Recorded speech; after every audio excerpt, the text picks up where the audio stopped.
오늘부터 여러분과 함께 출애굽기의 말씀을 가지고 하나님의 은혜, 하나님의 역사를 함께 살펴보고자 합니다.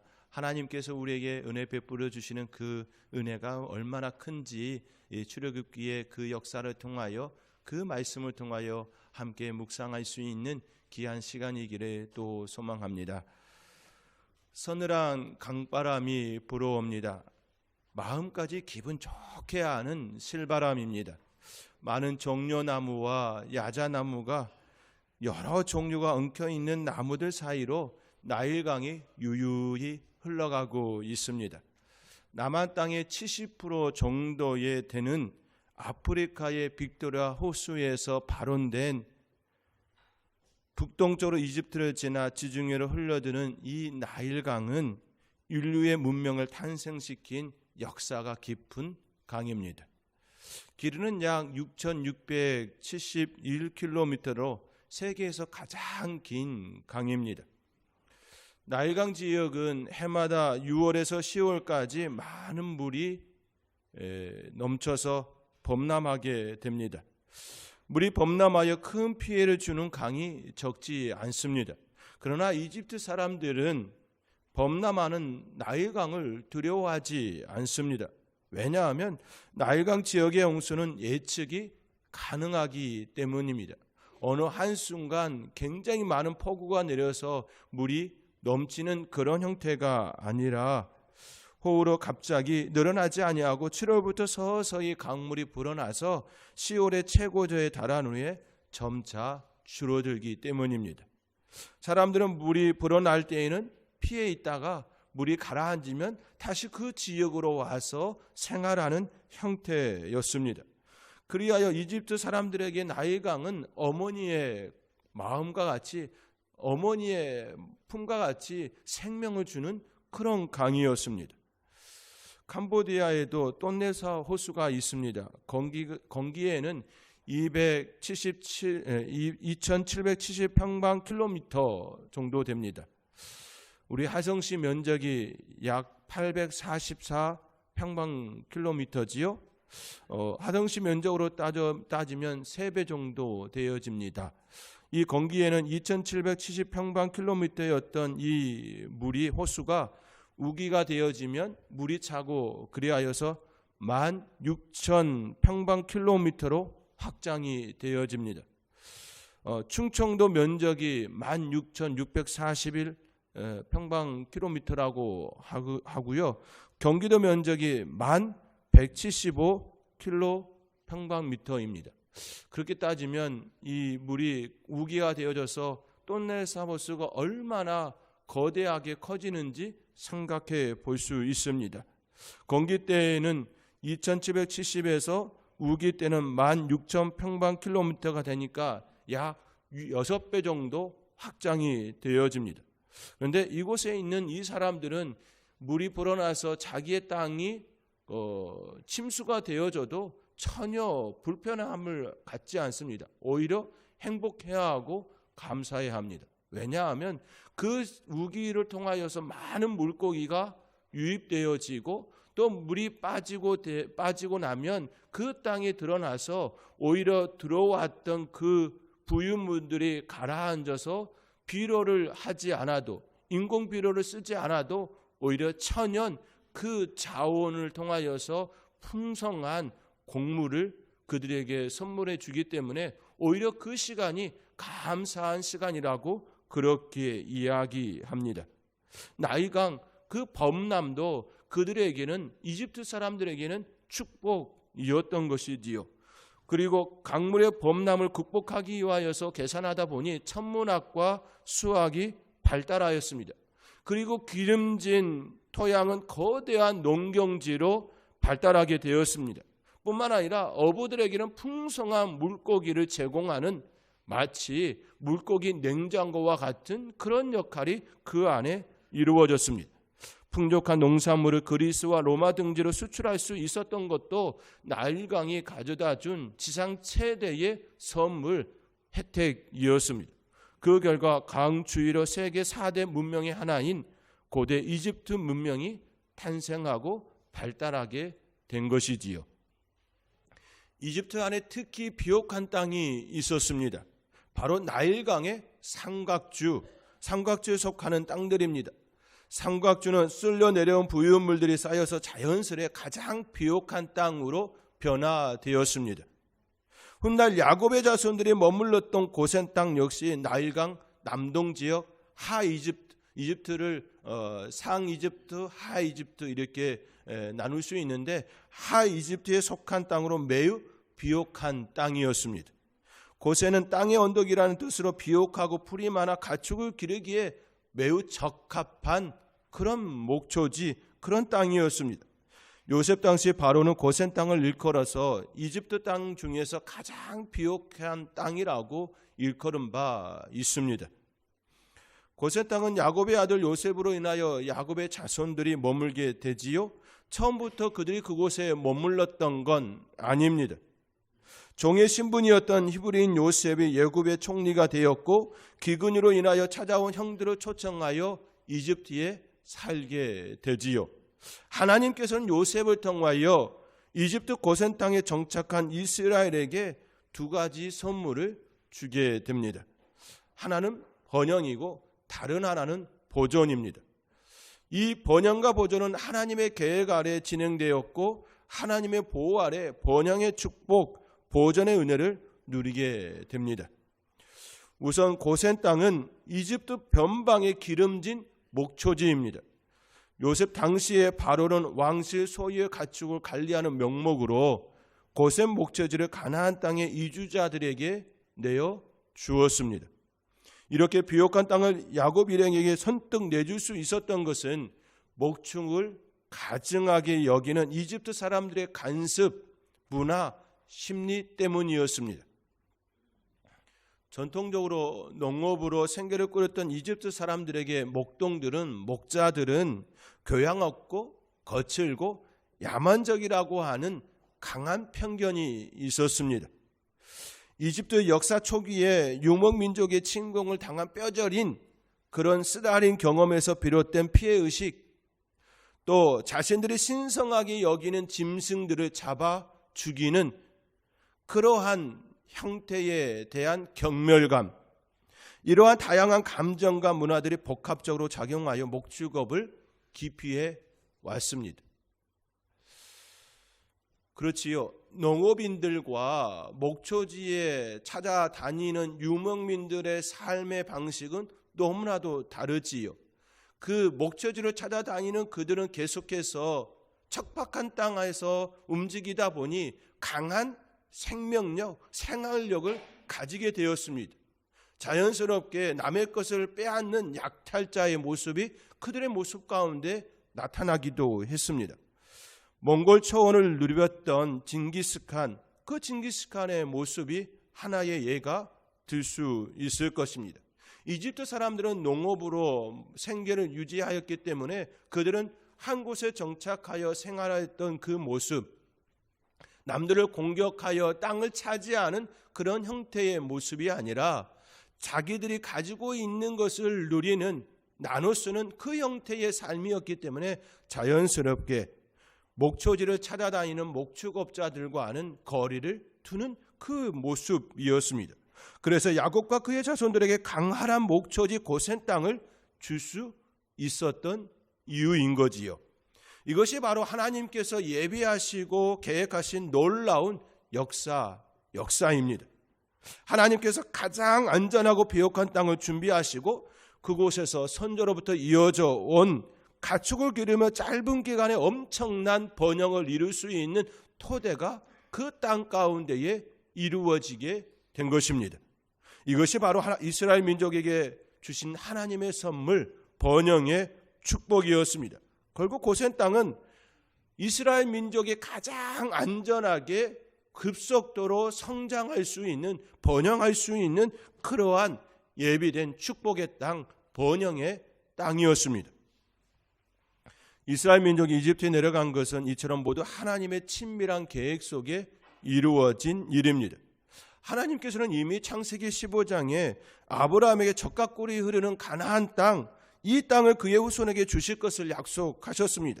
그러나 당장 주시는 것이 아니라 가나안 가나안 사람들의 죄가 가득할 때, 그리고 이스라엘이 한 나라 이방의 객이 되어 400년 동안 종살이를 한 이후에 돌아오게 하시겠다라고 하는 약속을 하셨습니다.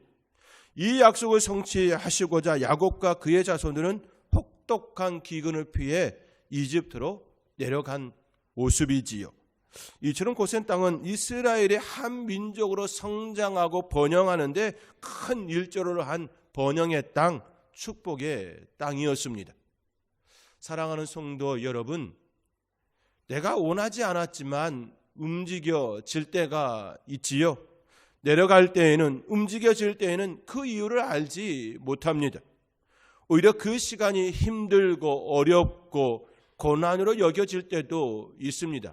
때로는 가족과 떨어질 때도 있고, 때로는 가족이 친지와 함께 멀리 떠나는 그런 시간일 수도 있습니다. 홀로 떨어지기도 하고 가족이 친지들과 떨어지는 그 모습. 그러나 하나님께서는 이스라엘을 이집트로 내어보내면서 오히려 안전하게 한 민족으로 번영할 수 있도록 길을 열어주셨던 것처럼 지금도 여전히 우리 하나님께서는 우리의 삶을 그렇게 인도해 주심을 믿음으로 받으시기 바랍니다. 여전히 하나님께서는 당신의 택한 자녀들을 보호하시고 인도하여 주셔서 가장 안전하게 번성할 수 있도록, 성장할 수 있도록 우리 하나님은 우리의 길을 지금도 인도해 주십니다. 이 은혜가 저와 여러분에게 2020년 주님의 이름으로, 주님의 축복으로 이루어지기를 주님의 이름으로 축원드립니다. 고센 땅이 가져다 준 또 다른 유익은, 그 축복은 히브리 민족의 혈통과 언약 신약의 보존이었습니다. 야곱 자손들은 이집트 사람들과 멀리 구별된 땅에서 살았습니다. 그들이 가지고 있었던 심리, 문화, 간섭으로 인하여 떨어진 그 모습 때문이지요. 그리하여 그들은 히브리 공동체의 종교와 문화, 가족의 그 습성을 온전히 지켜낼 수 있었습니다. 이집트 사람들은 목자들의 무례함을 싫어했기에 아예 고센 땅에 들여오고 하지 않으려 했습니다. 이집트 문화가 저절로 차단되는 효과가 그곳에 나타난 것이지요. 뿐만 아니라 이스라엘 백성들도 이집트 도심으로 들어가지 않았기 때문에 그들의 이방 문화, 이교 문화가 그들 안에 섞이지 않는 은혜를 누리게 되었습니다. 이스라엘 백성들이 고센 땅에 고립된 것이 오히려 자신들의 문화, 자신들의 종교, 하나님께서 그들에게 부여하여 주신 그 은혜를 누릴 수 있는 시간들이었습니다. 그리하여 히브리 유목민들은 고센 땅에서 하나님을 예배하고 경배하며 그분의 약속을 기대하며 조상 태도로 이어져 온 선민의식을 지켜낼 수 있었습니다. 이 시대에도 스스로 고립된 이들이 있지요. 학교에서, 사회에서, 직장에서, 그들의 삶의 자리에서 일부러 하나님의 은혜를 지켜내고자 스스로 고립된 이들이 있습니다. 식사 시간이 되어지면 기도하고, 또 기도할 때에 기도하며 말씀으로 시작하려고 하는 우리의 젊은 청년들과 학생들이 있습니다. 그들은 스스로 그렇게 하면 고립된다는 것을 알면서도 그것을 선택하고 하나님의 사람으로 살겠다라고 작정한 이들이 있습니다. 또 직장 가운데서도 신앙을 위하여 스스로 고립되어진 이들도 있습니다. 지난달에 저는 수원지방검찰청 안산지청 신우의 그 경건의 모임에 예배 인도차 다녀왔습니다. 매주 화요일 점심시간에 그들은 경건의 시간을 갖고 있었습니다. 일주일 중 하루 그 점심시간, 남들은 다 밖에 나가서 맛있는 식사를 하는데 그들은 그곳에 모여서 그들은 하나님께 예배하며 그들만의 고립된 시간을 갖고 있었습니다. 그 시간은 오히려 다른 이들과 차별되어지고 스스로 구별되어지는 고립의 시간입니다. 오히려 다른 사람들과 섞어서 식사하러 가는 것이 행복한 시간일 수 있을 겁니다. 아니, 오히려 그 시간을 통하여 그들과 이야기하고 음식을 나눔으로써 그들에게 도움도 주고 또 도움도 받을 수 있는 그런 시간으로 삼을 수도 있었을 겁니다. 그러나 그들은 일주일에 그 한 시간, 점심시간을 쪼개서 그렇게 하나님께 예배드리며 스스로 고립된 그 시간을 그들이 가지고 있었습니다. 그곳에 하나님의 은혜가 있는 줄 믿습니다. 하나님께서는 이스라엘 백성들의 이집트 사람들과 왕래가 자유롭지 않은 그 땅에 머물게 함으로 인하여서 고립된 그 생활이 오히려 그들의 삶을, 그들의 문화를, 그들의 신앙을, 그들의 종교를 잘 유지할 수 있는 보존의 축복을 누리게 되었습니다. 이집트 사람들과 왕래가 자유로운 곳에 있었다면 아마도 야곱 자손들은 하나님의 언약 백성이라는 민족의 정체성을 상실하였을지도 모르겠습니다. 1년도 아니고 10년도 아니고 100년을 넘어서 200년, 300년, 400년의 시간이었습니다. 그 400년의 그 시간 동안 하나님을 향한 그 신앙을 유지될 수 있었던 건 구별된 곳에서 고립된 삶을 살게 하셨기 때문입니다. 이렇게 야곱의 자손인 히브리 민족은 이집트 사람들과의 거의 상종이 없다시피 그 땅에 정착했습니다. 그 기름진 땅에서 대단히 높은 출산율은 매우 가파르게 성장하는 축복 또한 누리게 되었습니다. 짧고 빠른 시간 속에 가족에서 부족으로, 부족에서 민족으로 국가가 될 수 있는 그러한 토대를 그 땅 가운데서 온전히 이룰 수 있었습니다. 이런 히브리 민족이 이집트 원주민들에게는 굴러온 돌과 같은 존재였습니다. 이집트 총리가 된 요셉의 초청으로 가나안 땅의 헤브론 땅을 떠나 이집트 고생으로 이주할 때 야곱의 실솔들은 불과 70명에 미치지 못했습니다. 야곱 족장을 비롯한 그의 12아들과 2딸 51명의 손자와 4명의 증손자를 포함한 숫자가 70명이었습니다. 매우 적은 인원수입니다. 그럼에도 불구하고 이 70에는 특별한 의미가 담겨 있습니다. 성경에서 70은 특별한 의미를 담지요. 성경에서 7은 하나님의 거룩한 사역을 뜻하는 신성한 숫자입니다. 우리 하나님께서 6일 동안 창조하시고 7일째 안식하셨지요. 7은 매우 신성한 그런 의미를 담습니다. 또 10은 완전이나 완성을 상징하는 숫자입니다. 따라서 이집트로 이주한 야곱 일행 70명은 하나님의 신성한 구속 사역을 이루기 위하여서 이집트로 내려간 완전한 선민, 하나님의 택한 백성, 그 숫자를 상징하고 있습니다. 그 숫자가 우리 하나님께서 원하시는 그 일을 이루시는 그 토대, 온 인류를 구원하시는 그 토양이 바로 그 땅 가운데서 이루게 하심인 것이지요. 적은 숫자 70명이 한 민족을 이루기까지 그들은 타 민족이나 이집트로부터 공격을 받지 않고 성장할 수 있었던 것은 전적인 하나님의 계획 속에 진행된 보존의 은혜였습니다. 만약 그들이 고센 땅이 아닌 이집트 도시에 머물렀다면, 만약 그들이 여전히 가나안 땅에 머물러 있었다고 한다면, 만약 그들의 목축업이 아닌 다른 직업군이었다면 그들은 그들의 종교, 문화, 하나님을 신실하게 믿고 의지하는 그 삶이 아닌 오히려 하나님을 망각한 그런 삶이 되었을 것입니다. 그러나 하나님께서는 그들을 너무나도 잘 알고 계시기에 고립된 고센 땅에 머물게 함으로써 그들을 하나의 공동체로, 신앙의 공동체로, 하나님을 경배하는 그런 공동체로 보존하게 되었습니다. 사랑하는 성도 여러분, 하나님께서는 때로 우리를 고립되게 하십니다. 그리하여 그 고립을 통하여 하나님을 경외하는 신앙인으로 자리매김하게 하시지요. 그러나 그 시간이 때론 견디기 힘들고 따분하고 지루하고 매우 불만과 불평을 가질 수 있는 시간이기도 합니다. 다른 이들은 다 자유를 누리는데 왜 나만 이런 고립된 시간을 갖게 하시냐고 그런 불만과 불평을 가질 수도 있습니다.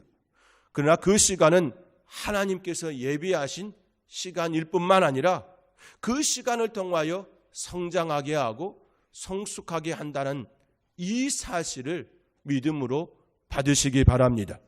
그리하여 하나님께서 이스라엘 백성들을 보존하셨던 것처럼 사랑하는 당신의 자녀들, 여기에 있는 여러분들을 지키시고 보호하여 주시는 그런 특별한 은혜, 그런 은혜가 2020년 여러분의 삶 가운데 계속해서 흘러넘치시기를 주님의 이름으로 축원드립니다.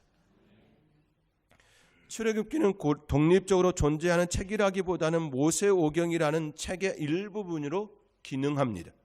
출애굽기를 시작하는 히브리어 문구 애굽에 이른 이스라엘 아들들의 이름은 이러하니는 6개의 단어 에헬로 세모트 베네 이스라엘 핫바이 미스라헤마로 구성되어 있습니다. 이 표현은 창세기 46장 8절을 시작하는 단어와 동일합니다. 즉 출애굽기의 이 처음 머리에 시작되는 이 말씀은 창세기의 말씀과 동일한 그런 표현이라는 것이지요. 결국 창세기와 출애굽기가 분리되지 않은 연속 성상에 있음을 말씀하고 있는 것입니다. 또한 모세가 창세기 문구를 사용하여 출애굽기를 시작하는 것은 성경이 언급하지 않는 기간에도 여전히 우리 하나님께서는 이스라엘 백성들을 지키시고 보호하여 주셨다라고 하는 그 놀라운 역사가 암시되어 있는 것입니다. 400년 동안 가만히 우리 하나님께서 내버려 둔 것이 아니라 여전히 그들을 향하여 사랑을 베푸시고 은혜를 주셨음을 드러내고 있는 말씀인 것이지요. 저자는 출애굽기를 시작하면서 이집트로 내려갔던 야곱의 아들들의 이름을 나열합니다. 오늘 본문 말씀에 기록되어 있지요. 2절, 3절, 4절, 5절의 말씀이지요. 루벤과 시므온과 레위와 유다와 이사갈과 스불론과 베냐민과 단과 납달리와 각과 아세리요라고 하면서 그들의 이름을 거론하고 있습니다. 성경은 계보를 참 중요시 여깁니다. 여러 책의 중간중간에 계보가 사용될 뿐만 아니라 출애굽기처럼 역대기와 마태복음도 계보로 시작합니다. 그리고 룻기는 계보로 책을 마치고 있습니다. 하나님의 말씀인 성경이 왜 이처럼 많은 계보를 담고 있습니까? 이는 계보가 주의 백성의 정체성, 그 소명과 연관되어 있기 때문입니다. 계보는 우리가 어디서 왔는지, 또 누구로부터 소명을 받는지, 우리의 사명은 누구로부터 시작되어지는지 알게 하기 때문입니다. 우리 하나님으로부터 우리가 시작되어졌고 우리의 소명은 바로 하나님께 있음을 우리에게 알려주시기 위하여서 성경은 끊임없이 계보를 알려주고 또 알려주고 있는 것이지요. 사랑하는 성도 여러분, 여러분의 시작은 하나님께로 비롯되었습니다. 여러분의 시작은, 여러분의 소명은 다른 데 있는 것이 아니라 우리 하나님께 있습니다. 날마다 그 하나님의 은혜 안에 하나님께 속한 사람으로 늘 승리하시기를 주님의 이름으로 권면드리며 축원드립니다. 이집트로 내려간 야곱의 자손이 70명이었다는 사실은 창세기 46장의 말씀에도 드러나 있는 것이지요. 그 말씀을 다시금 해고하게 합니다. 이처럼 출애굽기의 첫머리는 여러 면에서 창세기의 말씀을 기억하게 합니다. 다만 오늘 본문에 있는 것처럼 6절에 요셉과 그의 모든 형제와 그 시대의 사람은 다 죽었고 이스라엘 자손은 생육하고 불어나 번성하고 매우 강하여 온 땅에 가득하게 되었더라. 결국 요셉과 그의 모든 형제와 그 시대의 사람은 다 죽었다라고 하는 것은 이제 새로운 시대가 시작되어졌음을 암시하고 있는 것이지요. 뿐만 아니라 이스라엘 자손은 생육하고 불어나 번성하여 매우 강하여 온 땅에 가득하게 되었다라고 하는 것은 이제 더 이상 고센 땅은 이스라엘 민족을, 이스라엘을 더 이상 품을 수 없는 그런 땅이 되어졌음을 암시하고 있습니다. 이제 새로운 출발, 새로운 땅을 향하여 나아갈 준비가 그 땅 가운데에 이루어졌음을 드러내주고 있는 말씀인 것이지요. 또한 요셉의 죽음을 언급하는 6절은 요셉을 모르는 왕이 보좌에 오르는 8절의 말씀과도 연결되어짐을 통하여서 장차 받을 고난, 핍박, 그것으로 인하여서 탈출하고자 원하는 그 시작이 되어짐을 암시하고 있는 것입니다. 7절에 생육하고 불어나 번성하고 매우 강하여 온 땅에 가득하게 되었다라는 이 말씀은 또한 창세기 35장 11절의 말씀과 유사합니다. 오래전에 이 축복을 받았을 때 자기 자손이 이처럼 많아질 날이 오리라는 것을 야곱이 상상이나 했을까요? 아주 오랜 기간이 아닌 그 짧은 기간 동안에 이렇게 급속도로 성장할 수 있을 거라고 과연 야곱이 상상이나 했을까요? 우리 하나님은 이스라엘을 그렇게 성장할 수 있도록 준비케 하시고 그곳에 보내셨습니다. 우리가 보잘것없는 불씨로 사역을 시작할지라도 하나님의 축복 아래 그 작은 불씨는 큰 불이 될 수 있음을 이 말씀을 통하여 우리는 깨닫습니다. 내 안에 있는 작은 불씨에 대하여 불만과 불평이 아니라 우리 하나님의 손에 들려질 때에 이 작은 불씨는 매우 엄청난 큰 불씨로 변화되어 줄 수 있음을 기억하시고 하나님께서 내게 맡겨주신 그 사역에 대하여 사명에 대하여 늘 충성으로 다할 수 있는 저와 여러분이 되어지기를 간절히 소망합니다.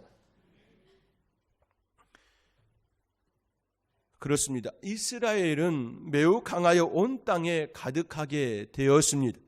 그러나 그들이 강해서 강해진 것이 아닙니다. 그들은 약한 존재였습니다. 기근으로 인하여 그들이 살 수 없어서 내려갔던 그 땅이 이주민의 삶이었습니다. 이주민의 삶이 얼마나 넉넉하면 넉넉하겠습니까? 그러나 우리 하나님께서 그들에게 능력을 주시고 그 땅을 허락해 주셨기 때문에 그 작은 인원수가, 그 적은 인원수가 매우 강대한 민족으로 성장하여 매우 강한 그 땅에 가득한 존재로 변화되었습니다. 그들이 강해서 강한 것이 아니라 주님의 능력으로 주님의 손에 주님의 보호 아래 있었기 때문에 그들은 강한 민족이 되었습니다. 사랑하는 성도 여러분, 2020년 주님과 동행함으로 주님의 보호 아래 거하심으로 강한 존재가 되시기 바랍니다. 우리가 강해서가 아니라 강한 존재이신 주님의 날개 아래 주님의 능력 아래 있기 때문에 우리는 강한 존재가 될 수 있습니다. 그 은혜가 2020년을 바라보며 나아가는 저와 여러분의 삶 가운데에 온전히 이루어지시기를 주님의 이름으로 축원드립니다. 기도하겠습니다. 사랑의 하나님, 70명의 적은 인원수를 매우 강하여 온 땅에 가득하게 되었더라 라고 하신 이 말씀처럼 되게 하여 주시니 감사드립니다. 하나님, 2020년 우리의 모습 가운데서도 이런 은혜가 되어지기를 원합니다. 우리의 능력이 아닌 주님의 능력으로 매우 강하여 온 땅에 가득하게 되어지는 저희들 되게 하여 주시고 선도의 교회에 속한 모든 권속들 다 되게 하여 주시옵소서. 감사하고 예수님의 이름으로 기도하옵나이다. 아멘.